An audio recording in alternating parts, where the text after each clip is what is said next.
Jangan lupa subscribe YouTube channel Mbak Sita untuk menyalakan lonceng notifikasi.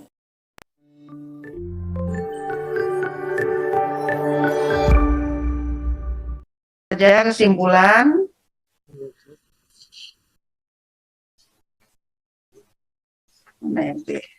Iya, di halaman keempat.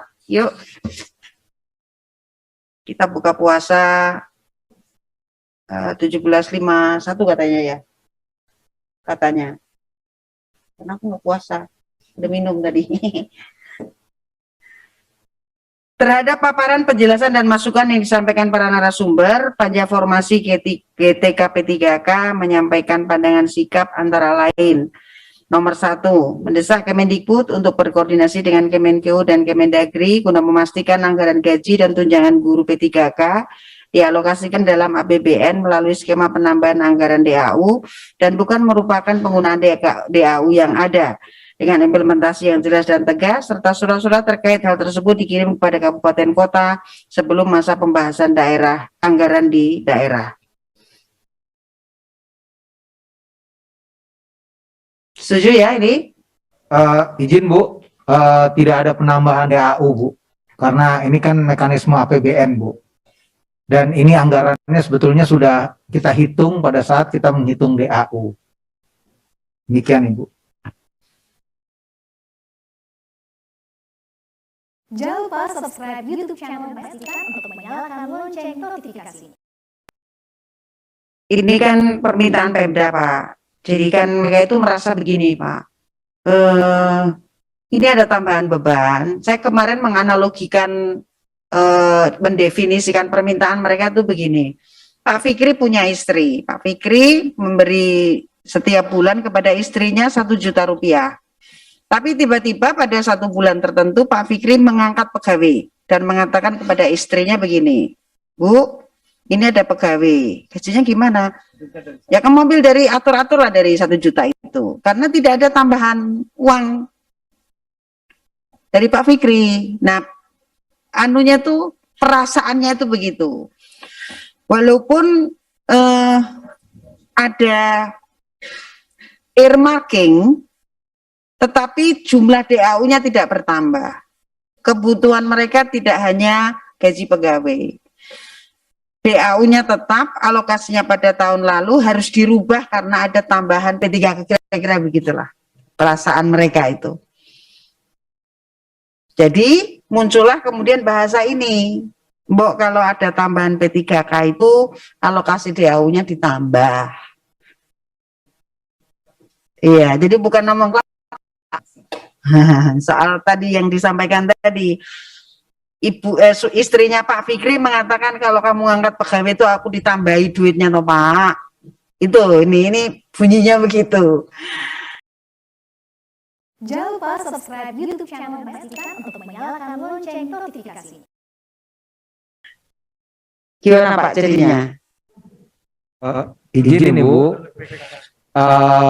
ini kan pasti akan menimbulkan konsekuensi ya Bu. Dan sebetulnya daerah itu kan juga sudah memahami. Pada saat kita menghitung itu sebetulnya DAU-nya dia tidak segitu Bu. Jadi kalau tadi saya memberikan uang ke istri saya, ya tadinya saya ngasih uang ke istri saya ini cuma 750 Bu. Karena istri saya harus bayar guru les 200 rupiah, jadi saya tambahin 200. Gitu Bu. Jadi mungkin agak berbeda cara pandang Bu. Jadi kami mohon tidak dengan bahasa demikian Bu. Mungkin kalau boleh usul ya Bu, mendesak Kemendikbud RI untuk berkoordinasi dengan Kemenkeu dan Kemendagri untuk memastikan anggaran gaji dan tunjangan P3K dialokasikan dalam APBN melalui anggaran DAU. Gitu Bu. Jadi nggak perlu pakai tambahannya Bu. Itu Bu. Makasih Bu. Kan sekarang udah melalui DAU. Ya kan? Izin pimpinan. Pimpinan, ini bukankah ini adalah satu ikhtiar upaya dari Komisi 10 Iya. untuk mendesak mitranya Kemendikbudristek untuk berjuang mengusahakan agar keinginan aspirasi yang masuk ke Komisi 10 itu terrealisasi. Kalau konteksnya ini kan tidak ada masalah, Bu. Iya. Artinya kita tidak bisa status quo mengatakan itu DAU itu ngapain kita masukin ke lapsing. Tapi yang benar kalau menurut saya adalah kita dalam konteks mendesak mitra kita untuk berjuang. Iya kan? Memenuhi aspirasi yang disampaikan oleh masyarakat. Anggaran gaji dan tunjangan guru P3K dialokasikan. Titik itu aja ya, atau terpenuhi ya.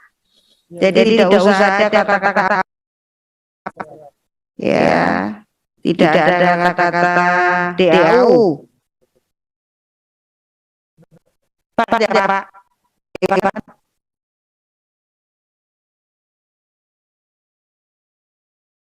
Oh, dan yang teratur itu bisa menjaga supaya teman-teman bisa mengalokasikan. Kalau nggak ada surat itu biasanya mereka bilang, Pak Seknop nih, gitu.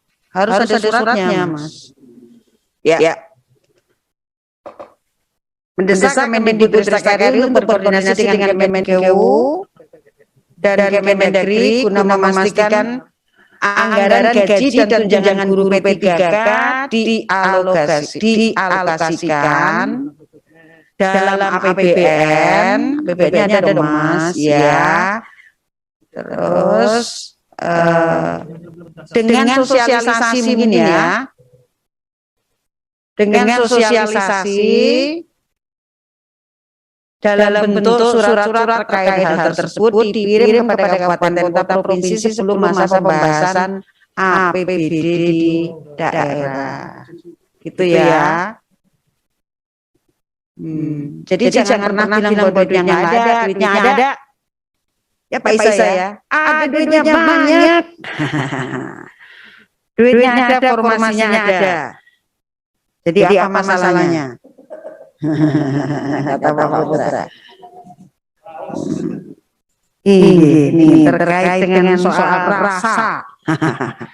Yang kedua, mendesak pemerintah untuk segera mengeluarkan SK terhadap guru yang telah lulus P3K dan memastikan status 193.954 guru yang lulus passing grade namun tidak mendapatkan formasi. Kurang sedikit ini kalimatnya. Ya, guru lulus dan dapat formasi itu bertambah 293.830, Mas. Memastikan mengeluarkan SK terhadap guru yang telah lulus seleksi sebanyak 293.000. Jangan lupa subscribe YouTube channel Mas Ikan untuk menyalakan lonceng notifikasi. 860 lulus dan dapat formasi ini kan banyak juga yang belum dapat SK nih, ya kan? Mungkin buatan Pak Fikri. Ya, terus kemudian guru lulus tidak dapat formasi ini juga bisa segera dapat formasi dan dapat SK, ya kan? Iya. Pak Iwan, kendalanya ada di kabupaten ini ya Pak ya. Kalau nggak diusulkan formasinya, nggak bisa dapat SK.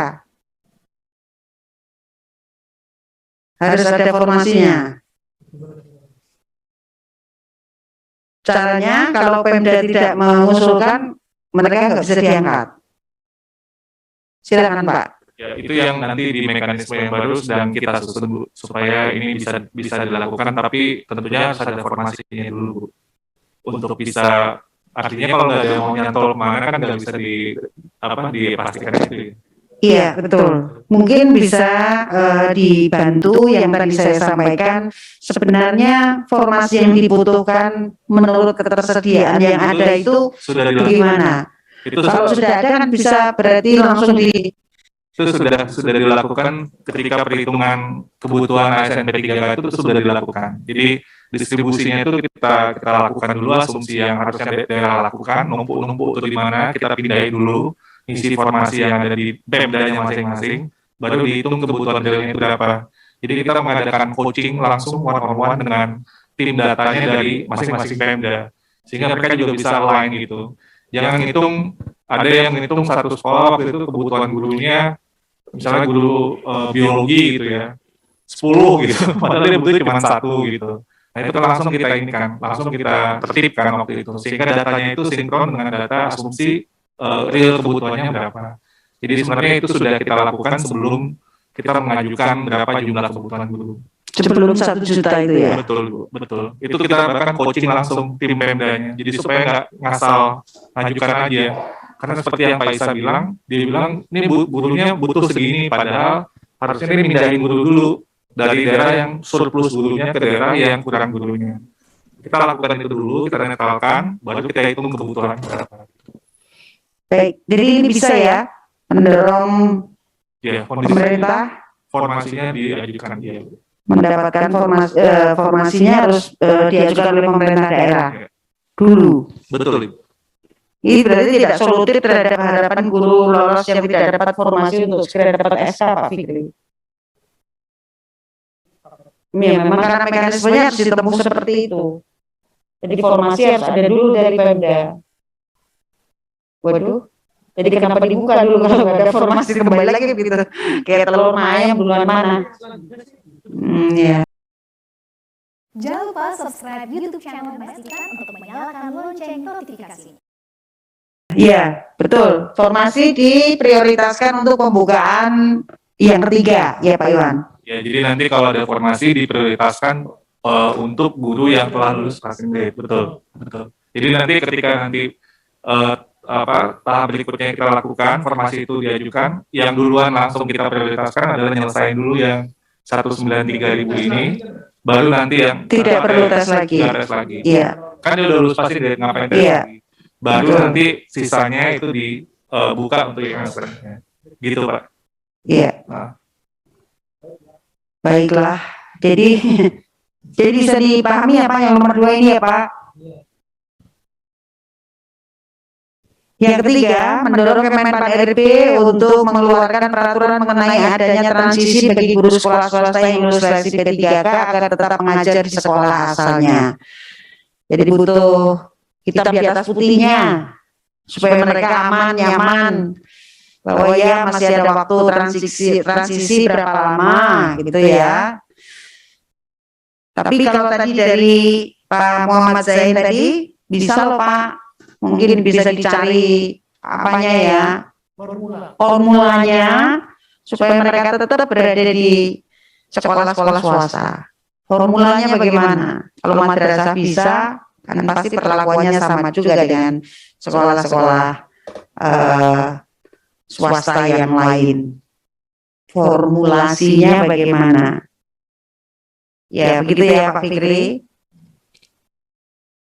Kemudian yang keempat, mendesak Kemendikbudristek RI untuk mengevaluasi dan memperbaiki permasalahan dalam proses seleksi guru P3K seperti terbatasnya akses internet dan perangkat komputer, beberapa perbedaan NIK saat mendaftar dengan NIK yang berada di Dapodik, dan peserta yang lolos seleksi meskipun tidak memenuhi kualifikasi akademik ya dengan pendidikan hanya di 2 dan 3 dan permasalahan lain di daerah. Jadi Pak Iwan kemarin ada beberapa guru tidak bisa ikut karena pengumumannya secara online. Dia sendiri tidak tahu, diberitahu oleh teman-temannya bahwa besok kamu tes ada di mana gitu. Nah, tiba-tiba jangan lupa subscribe YouTube channel Pastikan untuk menyalakan lonceng notifikasinya. peraturannya, pemberitahuannya berubah. Tapi karena guru tersebut itu berada di wilayah blank, bahwa lokasi tugas tesnya itu pindah, akhirnya dia terlambat. Nah, yang seperti ini mungkin bisa diantisipasi lebih awal. Ya, mungkin selain pengumuman online juga harus ada surat menyurat kepada yang bersangkutan melalui pemerintah daerah yang bisa diturunkan melalui pemerintah desa dan lain sebagainya. Ada banyak Pak Iwan wilayah yang tidak ada listrik.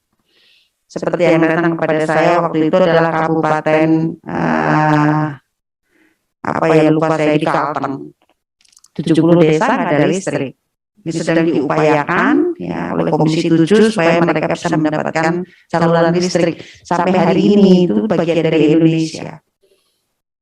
Ya. Kota Waringin Barat kalau nggak salah tuh. Nah, itu juga tidak ada gurunya yang mendaftar.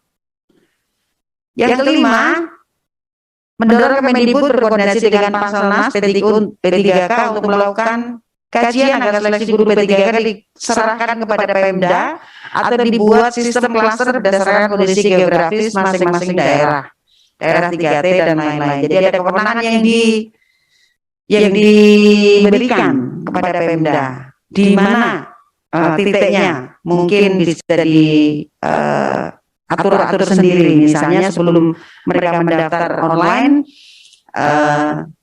persyaratan sudah terpenuhi dulu, kewenangannya diberikan kepada Pemda sebelum mereka mendapatkan kepastian. Jangan lupa subscribe YouTube channel Mestika untuk menyalakan lonceng notifikasinya.